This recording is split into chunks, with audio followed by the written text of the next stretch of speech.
before about going into shadow work. So this is quite a new word or term, and I feel a bit long in the tooth. And I kept hearing this and thinking, I don't fancy that. I don't fancy that shadow. What's all that about? I don't want to do that. I know how dark my mind is.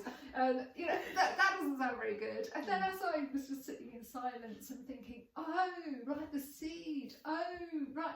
So years ago, I had a herbal toiletry company called Pomegranate Products, and actually, also, and I've been reminded, like, you know what this is, you know what shadow work is. It's like Persephone in the underworld. It's a classic Greek, you know, that you have to go into the shadow lands and shadow work. I was like, that's taken me about.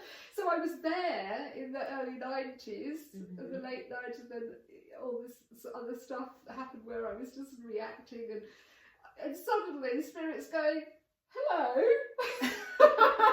You do know what this is about. You do, exactly. So I don't want to do that. It's just it's got a name now, so it can be, so you can understand what you're actually doing when you're doing the shadow work. Yeah, so that's the story of Persephone. It's a Greek myth where people say Hades, you know, is the god of the underworld, and he kidnapped her, and it all becomes this sort of rather dark narrative. But you know, as the maiden, she goes into, she falls into the underworld, and he welcomes her. He says, go and investigate. He doesn't keep her chained up, but he's like, you know, investigate and this darkness and see what's going on. You know, because that's what you have to do.